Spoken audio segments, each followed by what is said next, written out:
Sa loob ng isang buwan, sina Reka, Ira, Max at Dylan ay nagsanay upang mapagbuti ang kanilang mga kakayahan hanggang sa dumating sa kanilang landas ang isang mahalagang paanyaya. Lalahok kayo sa paligsahan ng Urabuto Satsujin. Urabuto Satsujin? Maganda yan! Kasali ako! Reka! Ang paglitaw ng Team Hokage sa Urabuto Satsujin. Ang mabuti pa, sabihin mo sa amo mo na gagawin kong basa ng pagmumukha niya. Pangas kang talaga. Wala kang karapatang insultuin si Master Kuray! Naman, para iniinsulto ko lang, nagalit ka na agad. Siguro dapat tayo munang dalawa maglaban. Hindi kita mapapatawan! Wow, seryoso ka na ba talaga? Reka, ano ba yung tattoo sa braso mo? Nakontrol ko na yung dalawa sa mga dragon. Pero yung ani medyo may katigasan pa ng ulo eh. Hanggang ngayon pakipot pa rin. Gusto ko lang subukan muna ang lakas ng dalawa sa asong ito ni Kurei. Tumahimik ka!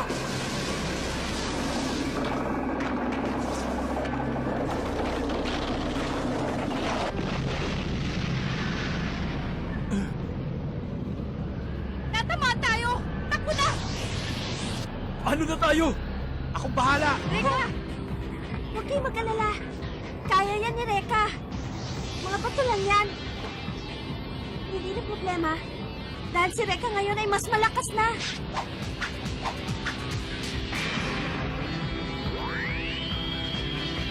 Rayuno M, Flame of Dragons! Gawin mo na, First Dragon Saya! Yeah!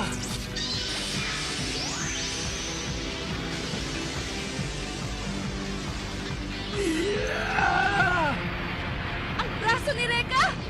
May lumalabas na talim ng apoy.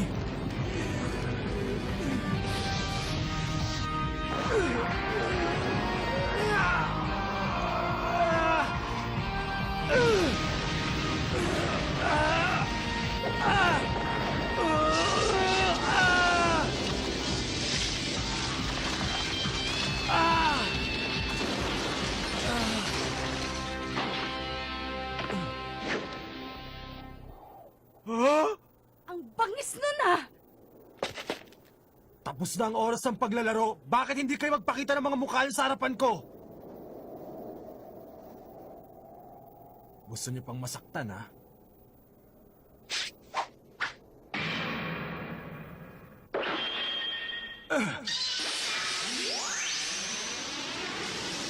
Nadare-dane!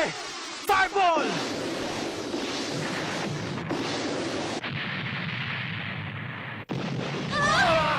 Ang bangis!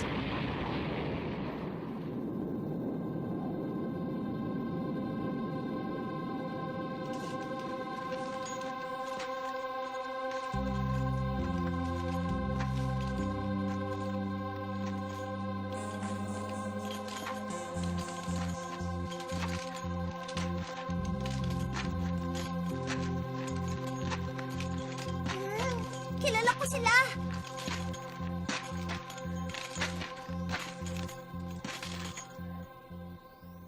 Ang dalawa ay kasama sa assassin squad ni Kuya Kurei, si Genjuro at si Brescio.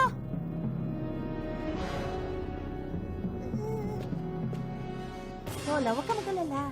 Kayang-kaya silang talunin ni Reka, kaya wala kang dapat ikatakot. Nagkakamali ka, Ate Ana.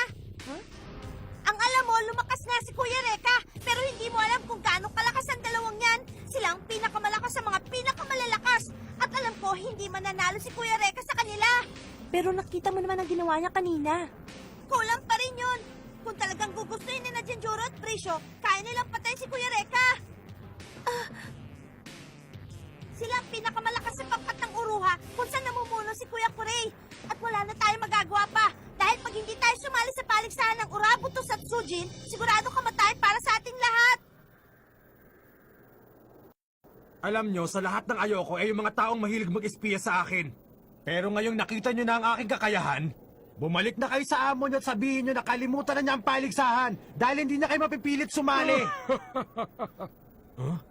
Kahanga-hanga ang determinasyon mo. Anong sinabi mo? Inaamin ko, nakakaaliw ang nasaksihan namin kanina. Pero ang ganong klase ng kapangyarihan ay hindi makakaapekto sa amin ni Brisyo. Sinong niloloko mo? Baka gusto mo ngayon pala magkaalaman na kung sinong mas malakas sa atin. Ngayon mo ba gustong mamatay? Huwag kang mag-alala. Lalahok din kami sa paligsahan ng Urabuto Satsujin. At kung makakayanan mo, baka magkaroon ka pa ng pagkakataon na makaharap kami sa laban. Ang yabang mo ah!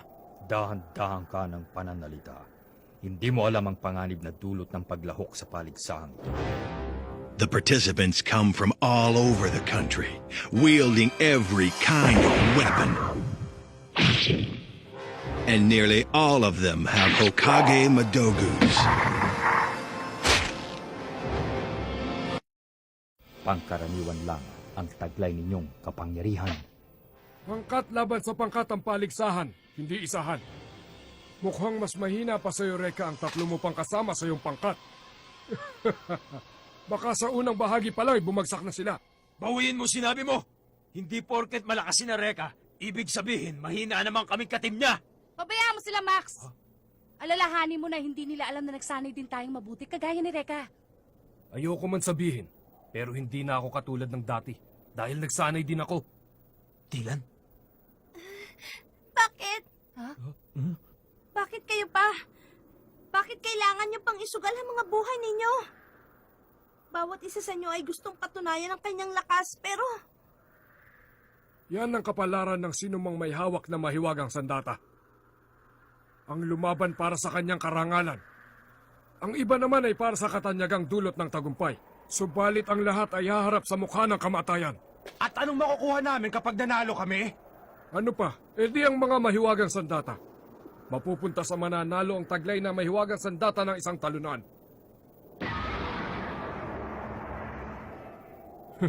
Pero ang totoo, ginagamit lang ni Kure ang Urabuto Satsuji para makolekta ang lahat ng mahiwagang sandata. Ganun palang ginagawa niya.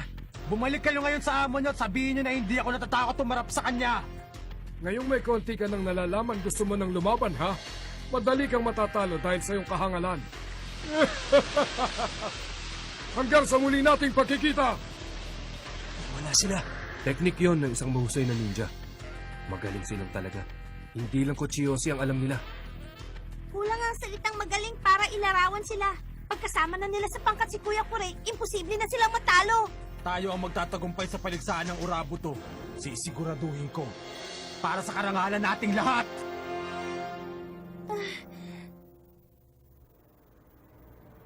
Ang mga paanyaya ay pinadala sa iba't ibang mandirigma na lalahok sa paligsahan ng Urabuto Satsujin. Maging si Lorcan ay nakatanggap nito.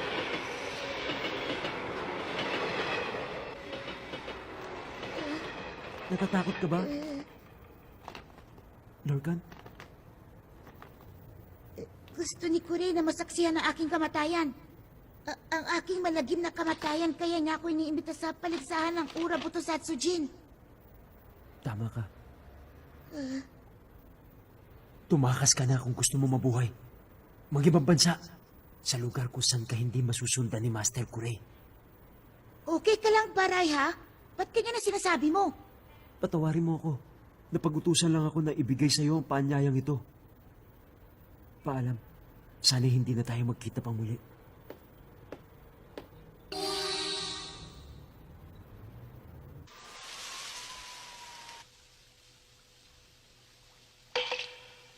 Sasali kayo?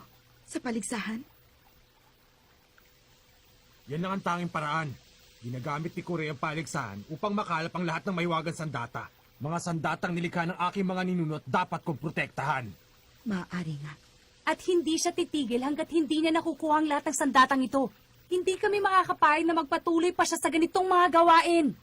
Ano po bang inaalala niyo, Miss Kagero? Hindi ba binigyan mo naman kami ng mga mahiwagang sandata na maaari naming magamit? Kaya lang, ngayon ay haharap na kayo sa tunay na panganib at lubhang natatakot ako para sa inyong kaligtasan. Huwag kang mag-alala, inay. Pero tama siya. Hindi mo mayaalis sa amin ang hindi mag-alala. Hindi ko kasi maintindihan kung bakit kinakailangan niyo pong lumaban sa mga masasamang taong yan. Kung ako lang masusunod, hindi ko na kayo papayagang sumali sa paligsahang yon. Prinsesa? Sandali lang, Ana. May mga hawak na rin kaming sandata na Hokage. At kahit hindi kami sumali sa paligsahan, tiyak na hindi nila kami patatahimikin. Kung kinakailangan lumaban, gagawin ko sa isang patas na arena. Tsaka okay na kami ngayon. Dahil kasama natin sa pangkat si Dylan Mikagami. Huwag kang masyadong lumapit sa akin. Magkasama lang tayo sa pangkat pero hindi tayo magkaibigan. Ang paligsahang yun ang magtitipon ng mga mandirigmang nagtataglay ng mahiwagang sandata. Maaari isa doon ang pumatay sa kapatid ko. May paghihiganti ko rin ang kanyang kamatayan, kaya ako sasali. Patawarin mo ako, Dylan. At isa pa, maaaring nasa paligsahang ding yon ang gamot na makakapagpakawala sa sumpa ng nanay ko. Prinsesa, nagpapasalamat ako sa pag-aalaga mo sa aming lahat. Pero alam mo, nagsanay ako mabuti para lamang mapangalagaan ka. At habang kasama kita, wala nang iba pang makakatalo sa akin. Kahit kailan ay hindi kita paiiyakin at hindi ko ilalagay sa panganib ang buhay mo. Pero, Prinsesa, manalig ka sa amin. Magtiwala ka.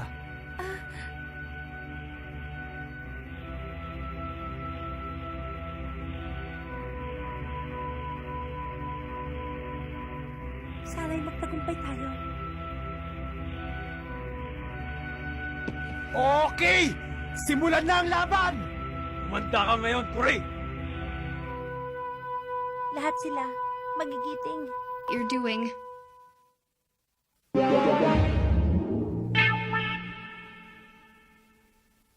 Sa malaking estado na pag-aari ni Ginoong Augustus Mori itinakda ang paligsahan. Isang lugar na hindi makikita sa mapa. Ang mga mandirigmang nagtataglay lamang ng paanyaya ni Corey ang maaaring makapasok sa loob nito. Lahat ay tinitipon sa isang arena na kung tawagin ay Satsujin Dome. Naku naman. Sabi ko na nga ba dapat naiwan na sina Ana at Lola sa bahay. Kahit saan, hindi pa rin tayo sigurado sa kanilang kaligtasan. Alam ko, pero Huwag kang mag-alala. Mananalo naman tayo eh. Huwag mong ismuli ng mga makakalaban ninyo! Sino ka naman? Ikinagagala kitang makilala. Tawagin mo na lang ako sa pangalang Kondo. Kondo? Ha? Suot niya ang katakagutso. Huh? Hoy, Lola! Siya nga pala si Kondo, ang kaibigan ko. Hindi ginagawang laruan ng mahiwagang sandata. Huwag na kayong magalit, stock toy lang yan eh. kahit na hindi tayo nagpunta dito para maglaro. Hoy, gorilla! Pwede ba huwag kang makialam? Sino gorilla? Kutong lupa! Pagbulos talaga ko sa akin, tanggalan naman naman sa loob! Wala akong titira kang Mukhang nakakita si Max ang bagong kaibigan ah. Mabuti naman. Maligayang pagdating at salamat sa inyong paglahok sa aming paligsahan. Ibinili na kayo sa akin ni Master Corey. Ikaw siguro si Reka Hanabishi. May patakaran kami sa paligsahan ito. Kailangan 5 miyembro bawat pangkat. Sa nakikita ko, 4 lang kayong lalahok. Kung sakasakali, ako na ang tatapos sa iba pang laban. Narito ang kontrata. Kahit na anong sandata ay maaaring gamitin. Kaya lamang, ito ay iligal na uri ng paligsahan sapagkat kamatayan ang hinaharap ng mga talunan. Walang sisihan. Nakakatakot. Huwag ka mag-alala. Nakakatakot. Huwag kang mag-alala, Max. At pwede bang damit ko? Kailangan ng mga talunan na isuko ang kanilang sandata. Kailangan din nilang bigyan ang tagapangasiwa ng paligsahan ng kahit na ano. Teka sandali. Hindi tama yan. Pag natalo kami, meron pa kaming dapat ibigay sa kanila. Yan ang batas ng paligsahan. Magbibigay yun ng lakas sa inyo para wag magpatalo. Oo nga naman. At dahil mapilit ka, ibibigay ko ang Anjo Yoyi Professional T-shirt ko! Hindi pwede. Ano?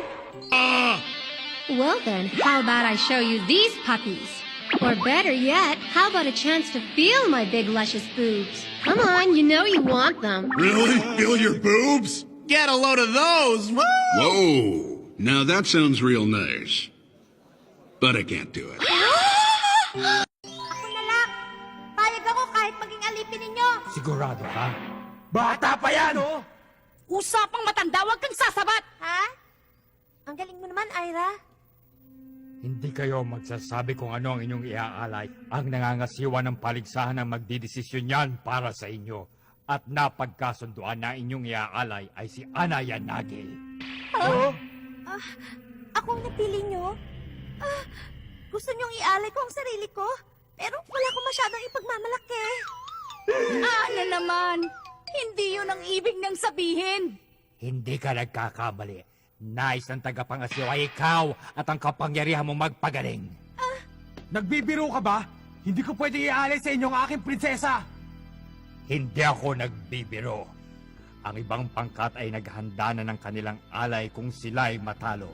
Maaring kaibigan, kamag-anak o kabiyak ng buhay. Kaya hindi ito isang biro-biro lamang. Kung ayaw niyong mawala si Ana sa inyo, huwag kayong magpatalo. Ganun lang kasimple yun. Kaya niyo bang panindigan ang inyong kasama? Huwag mo ko insultuhin! Ibang usapan talaga pag prinsesa ko na ang madadamay! Kung di niyo isusugal ang buhay ni Ana, mababaliwala ang inyong paglahok sa paligsahang ito.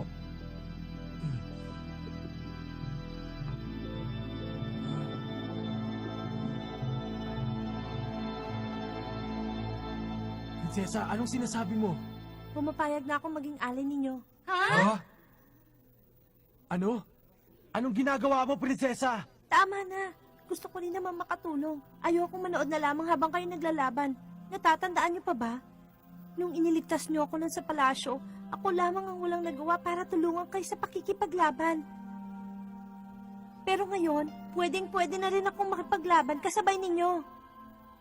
Naniniwala ako sa inyong kakayahan at alam kong hindi kayo matatalo.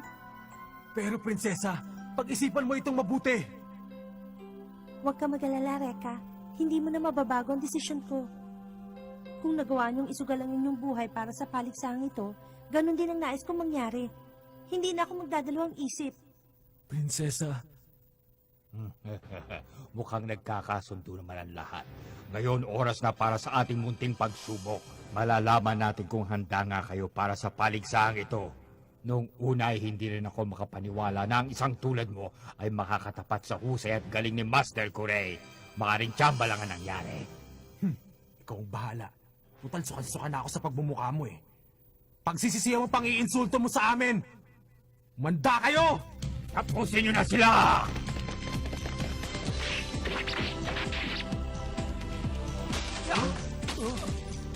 Kung gusto niyo ng mamahinga, sabihin niyo lang sa akin.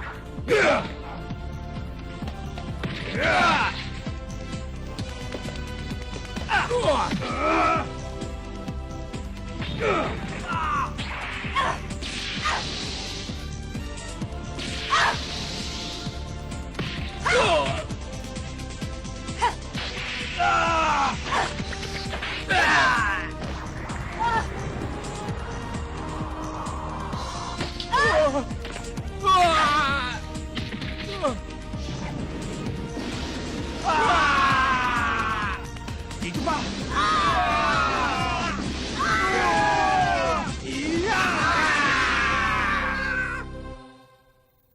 Sa bagay, Napakadali para sa kanila na tapusin ang mga hangal na yon. Papasa na ang ganyang uri ng pakikipaglaban. 20 segundo para tapusin ang 40 mandirigma.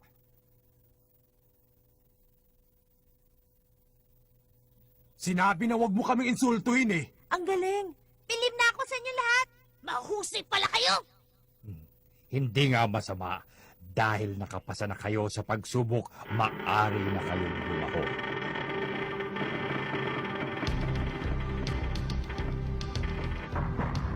Ito ang daan papasok sa paligsahan. Maraming mandirigma ang nag-aantay sa inyong pagdating.